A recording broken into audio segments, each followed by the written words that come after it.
Shalom saudara yang dikasihi Tuhan, tanpa terasa kita sudah masuk dalam suasana Natal. Dan tidak lama lagi kita akan meninggalkan tahun yang lama dan masuk ke tahun yang baru. Apa yang menjadi persiapan kita saat ini? Bukan hanya soal sekedar perayaan Natal, namun bekal kita pada Natal ini kita dapatkan untuk mencapai atau berjalan di pada tahun yang baru. Sebab itu, saudara, kita akan berdoa dan mendengarkan firman Tuhan. Mari kita tunduk kepala, kita berdoa. Bapa kami dalam surga, Bapa yang baik yang kami kenal, dalam nama Tuhan Yesus, kiranya Engkau memberkati kami, kiranya Tuhan Engkau memberi kekuatan kepada kami, memberikan bekal kepada kami pada selama Natal ini, supaya pada Natal ini kami boleh membangun iman kami, sehingga pengharapan kami nampak jelas pada tahun yang baru. Kiranya Tuhan Engkau yang telah hadir di muka bumi ini, kiranya Engkau tetap menuntun setiap kaki kami, sehingga kami beroleh damai sejahtera, kemenangan, kasih, dan kebahagiaan, dan serta keberhasilan dari Tuhan. Tuhan, kami berdoa juga untuk mereka yang dalam pergumulan, masalah, persoalan, tantangan. Kiranya Tuhan Engkau beri kekuatan, Engkau berikan hikmat, marifat, Engkau menolong mereka, bahkan yang sakit Engkau sembuhkan, di dalam nama Tuhan Yesus. Haleluya, amin. Saat ini kita akan mempelajari tentang sebuah tema, yaitu Tuhanku telah hadir di bumi ini. Melalui satu percakapan, yaitu tentang Elisabet dan Maria, bagaimana Elisabet kemudian ketika dijumpai oleh Maria, dan ketika Maria memberikan salam, maka melonjaklah kandungan yang ada di Elisabet, yang di dalamnya adalah Yohanes Pembaptis. Sehingga Elisabet juga penuh dengan Roh Kudus, dan kemudian saat itu Elisabet bernubuat dan memuji Tuhan. Kita lihat dulu firman Tuhan dalam kitab Lukas pasal 1 ayat 41 sampai dengan 45. Dan ketika Elisabet mendengar salam Maria, melonjaklah anak yang di dalam rahimnya, dan Elisabet pun penuh dengan Roh Kudus. Lalu berseru dengan suara nyaring, "Diberkatilah engkau di antara semua perempuan, dan diberkatilah buah rahimmu." Dari sini kita melihat bahwa Natal itu adalah berkat yang besar dari Tuhan kepada umat manusia. Sehingga pada saat Natal ini jangan cuma mengejar berkat, tetapi saudara, berkat itu telah dicurahkan, telah dilimpahkan, rahmat yang besar dari Tuhan, kasih yang besar telah diberikan kepada kita. Kita harus menerima itu dengan iman kita, sehingga kemudian kita menjadi berkat bagi banyak orang. Apa yang terjadi pada kehidupan kita saat ini, pada suasana Natal, kita kehilangan damai sejahtera, kita kehilangan berkat Natal itu, kita lupa akan kasih Tuhan yang begitu besar kepada kita, kita lupa penyertaan Tuhan, kita lupa juga tentang Roh Kudus yang menyertai kita, yang memimpin kita, sehingga kita kemudian berjalan menurut pemikiran kita sendiri. Kemudian kita mulai menjadi orang yang egois, kemudian kita mulai bertumbuh menjadi orang yang keras kasar, tidak sopan dan tidak punya etika, dan bahkan kerap kali kita melakukan kejahatan, penipuan, dan sebagainya. Karena apa? Karena kita sebagai orang Kristen tidak membawa, tidak merasakan, tidak menghadirkan Tuhan yang sudah hadir dalam kehidupan kita. Justru kita melupakannya. Sama seperti ketika murid-murid bersama dengan Tuhan Yesus melewati sebuah danau itu, dan di tengah perjalanan di danau itu, apa yang terjadi? Yaitu Yesus dibiarkannya tidur walaupun ada bersama-sama. Setelah badai mengamuk dan mereka mengalami kesulitan, sehingga mereka berupaya dan tidak mampu, maka semua air dibuang, tidak mampu. Karena ketika mereka membuang 3 timba, 5 timba air masuk. Buang 5 timba, 10 timba air masuk. Membuang 7 timba, 20 timba air masuk. Akhirnya mereka menyerah, timbanya dibuang, dan mereka berseru kepada Yesus, "Guru." Dan Yesus pun bangun dan kemudian mengharik taufan itu dan kemudian teduh. Itulah kehidupan kita di pada Natal ini. Jangan membiarkan Yesus yang hadir itu dianggap sepi, dianggap remeh. Tetapi biarlah Natal ini kita menggugah hati kita. Kita menyadarkan diri kita.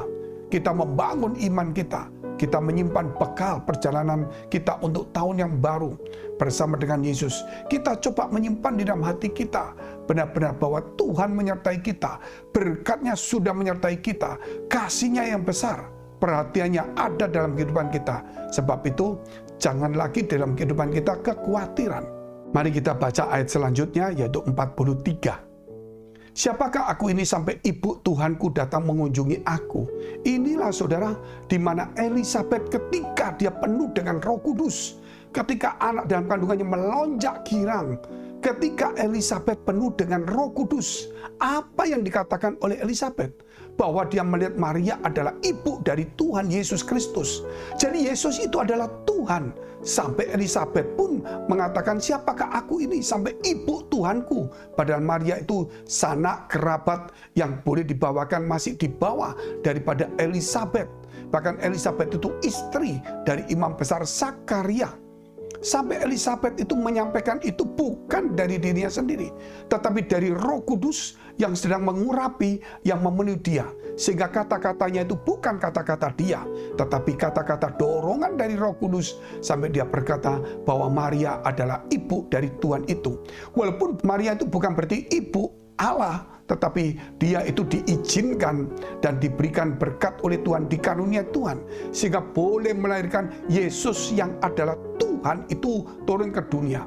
Maria seorang perempuan biasa, manusia biasa seperti kita, tetapi dia mendapatkan anugerah, sehingga kemudian kalau kita melihat bahwa dia mendapatkan karunia untuk Yesus Tuhan itu boleh pinjam rahimnya dan lahir di bumi. Sehingga kalau dari kata-kata ini, jangan melihat Maria itu sebagai ibu Tuhan secara langsung. Namun Maria itu saudara diizinkan untuk saudara diberikan karunia untuk melahirkan Yesus yang adalah Tuhan. Tentunya Yesus akan memanggil Maria sebagai ibu. Namun hal itu bukanlah berarti Yesus itu anak kandung dari Maria dan Yusuf.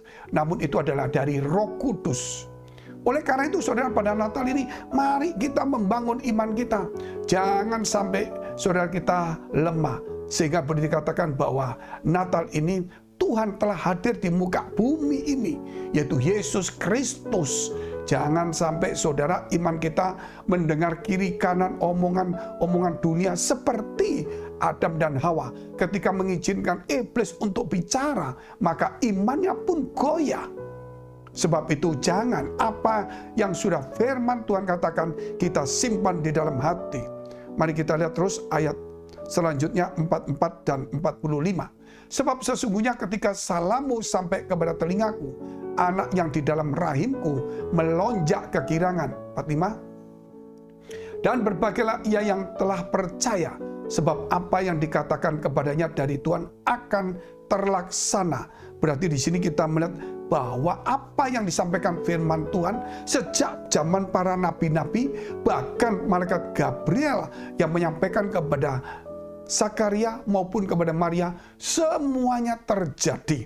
Bahkan ketika Yesus turun ke dunia dan kemudian dia melayani, apa yang disabdakan, apa yang diajarkan, apa yang dikatakan, semua terjadi. Setan-setan pun lari, sakit pun disembuhkan, dia bisa menyembuhkan orang, membangkitkan orang mati, mengubah air jadi anggur. Apa yang harus kita takutkan? Semuanya terlaksana. Biar hari ini juga saudara kita belajar untuk membaca firman Tuhan, terutama untuk merenungkan kembali ajaran-ajaran Yesus. Kita kembali kepada ajaran Yesus. Haleluya. Mari kita tunduk kepala, kita berdoa. Bapa kami yang ada dalam surga, terima kasih Tuhan atas hari ini, sehingga kami boleh membawa bekal iman rohani kami pada selama Natal ini, untuk mencapai pada tahun yang baru, supaya kami berjalan pada tahun yang baru, Tuhan, dengan kekuatan Tuhan, dengan kasih Tuhan, di dalam nama Tuhan Yesus. Saudara, jikalau engkau punya pergumulan, masalah, persoalan, tantangan, mari dekapkan kedua tanganmu di dadamu. Jikalau engkau mengalami sakit penyakit, tumpangkan tanganmu di bagian sakit. Di dalam nama Tuhan Yesus Kristus, biar kasih kuasa Allah turun kepada setiap engkau saat ini. Dalam nama Yesus dipulihkan, diberkati, dan diberikan keberhasilan, kemenangan. Segala doa pergumulan boleh dijawab oleh Tuhan dan diberikan jalan keluar. Dan yang sakit menjadi sembuh di dalam nama Tuhan Yesus. Haleluya. Amin. Jika saudara masih membutuhkan pelayanan doa dan konseling, silakan hubungi nomor yang tertera. Tuhan Yesus memberkati.